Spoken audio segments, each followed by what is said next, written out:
vous pouvez vous asseoir, rester debout, c'est comme bon vous semble. Alors aujourd'hui vous êtes là pour votre premier cours de badminton. Donc je vais faire un cours théorique, vous expliquer tout ce qu'il y a à savoir sur le badminton. Et après ça, on pourra enchaîner sur du coup la pratique en faisant des petits matchs, des petits exercices, etc. etc. Alors tout d'abord, on va commencer par le matériel. Nous avons l'essentiel, la raquette. Alors il y a différents types de raquettes, des raquettes plus ou moins flexibles, comme vous pouvez le voir, celle-ci n'est pas très flexible. Nous avons le tamis, donc c'est la partie où on voit tous ces fils. Le tamis c'est pareil, il est plus ou moins élastique. Qu'est-ce que ça va apporter, cette flexibilité, cette élasticité? Plus votre raquette sera flexible et élastique au niveau du tamis, plus vous pourrez taper fort. A l'inverse, plus elle est rigide et du coup moins flexible, plus vous serez précis mais avec moins de force. Donc voilà, c'est au bon vouloir de chacun de choisir son cordage, etc. Ici on a donc l'emplacement où nous posons la main. Pareil, à vous de choisir quel type de caoutchouc vous voulez mettre. Il y en a qui mettent de la fourrure, d'autres qui mettent une couche par dessus pour la rendre plus épaisse, à votre bon vouloir. On a aussi le poids de la raquette qui est différent, mais voilà, je vais pas trop rentrer dans les détails. Le principal c'est de bien placer sa main sur la raquette, une position confortable. Pour l'instant ça va être votre premier cours, je vais pas vous indiquer de position exacte à prendre, même s'il y en a qui sont plus efficaces que d'autres. Et l'objectif c'est bien sûr de taper dans le tamis et au centre si possible, tout simplement pour que ça soit plus précis, plus puissant. Voilà, donc j'ai fait le tour de la raquette, j'espère que tout le monde a rapporté sa raquette. Super. Après nous avons les volants. Alors il y a différents types de volants, mais étant donné que vous êtes des débutants, nous allons jouer avec des volants en plastique. Alors à quoi ça ressemble? Ça ressemble tout simplement à ça. Donc à un petit volant en plastique, vous avez le bouchon qui est en liège, que vous venez donc taper ici. Voilà. Et donc à la place des plumes, comme sur les volants de compétition, les volants officiels, nous avons du plastique tout simplement pour une meilleure durabilité, puisque les volants en plumes s'usent très rapidement, d'autant plus lorsque ce ne sont pas des joueurs qualifiés qui l'utilisent, puisque vous allez souvent mal taper le volant, etc.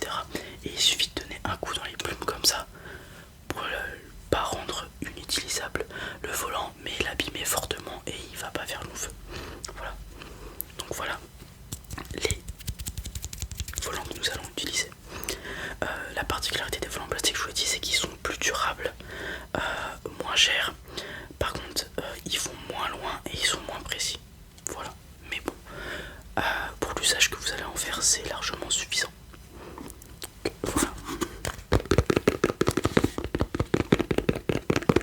Ensuite, je vais vous expliquer le terrain, comment il fonctionne.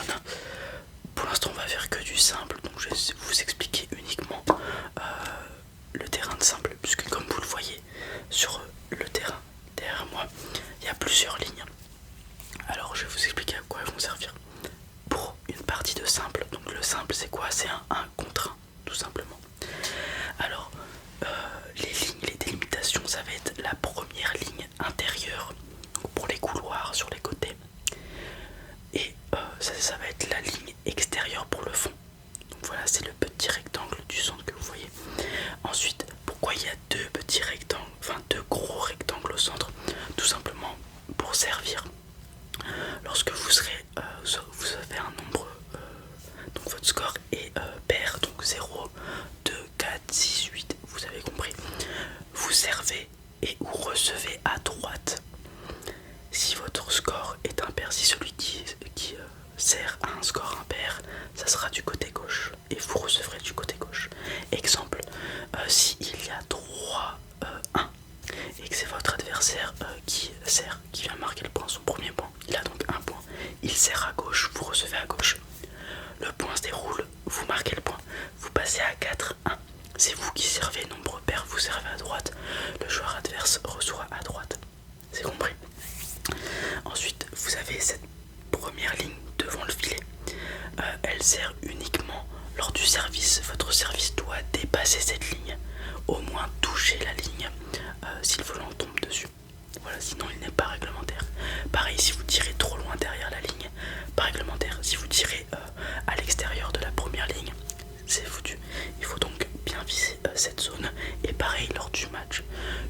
service est fait, la zone, le compartiment de devant revient en jeu, j'ai envie de dire. Et donc maintenant je vais vous expliquer le terrain, je vais vous expliquer les coups et comment jouer. Donc une fois que vous faites votre service, donc le premier coup s'appelle le service, il y a plusieurs moyens de faire un service. Donc vous pouvez prendre les services qu'on fait lorsqu'on a atteint un certain niveau. On prend la raquette en revers tout simplement pour rendre notre lecture de jeu plus difficile, puisqu'en revers les meilleurs joueurs peuvent à la fois servir court et long avec un volant plus imprévisible et avec une meilleure trajectoire, donc plus dur à récupérer.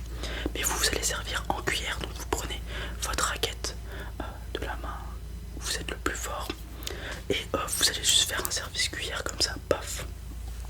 Donc le volant va faire une plus grosse courbe vu que vous servez en cuillère et c'est pour ça qu'il est moins efficace ce service, mais pour commencer c'est le plus simple. Donc vous avez deux choix de service entre guillemets, un service court ou un service long.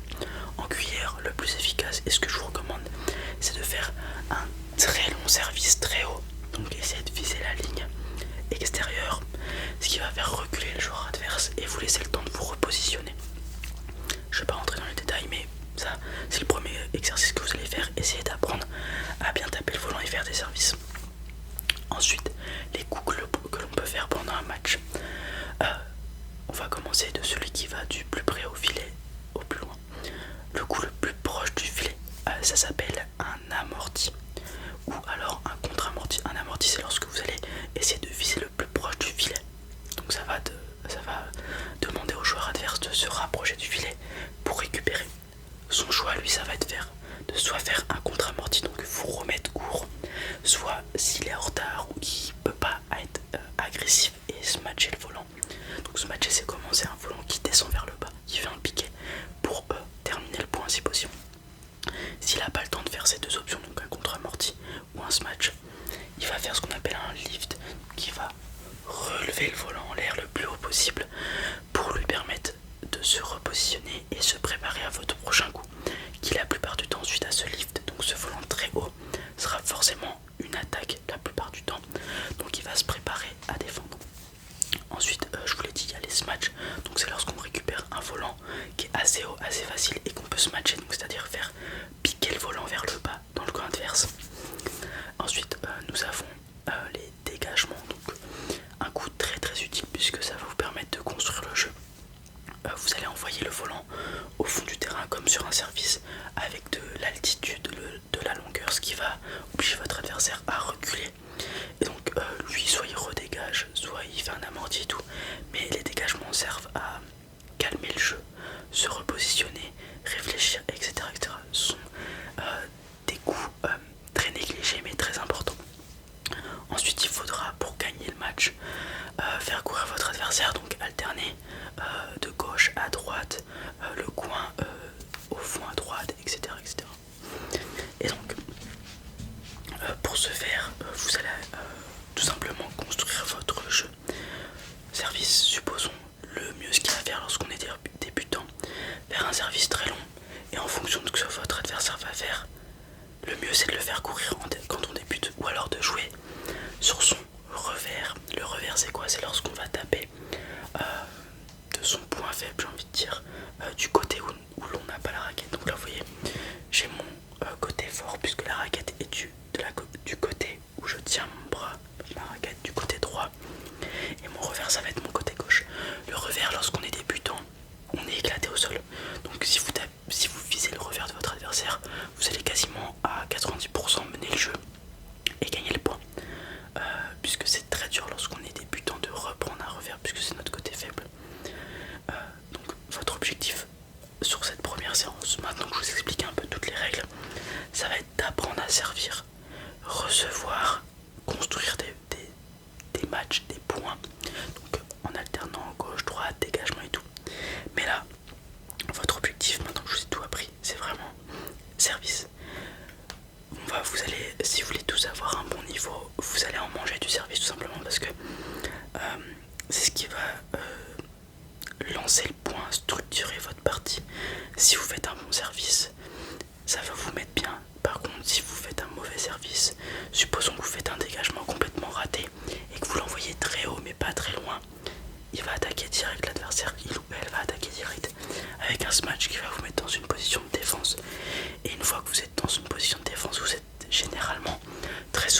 vous allez juste renvoyer le volant à chaque fois. Donc faire des coups de pire en pire jusqu'à perdre le point. Donc il faut absolument avoir un bon service pour être bon. Voilà. Donc ça va être votre première séance. Maintenant je vous ai tout expliqué. Faire des services, on va en faire un petit quart d'heure des services. Si vous allez enchaîner des services. Ensuite on fera des situations de match où juste vous allez faire, comment dire, des faux matchs où vous allez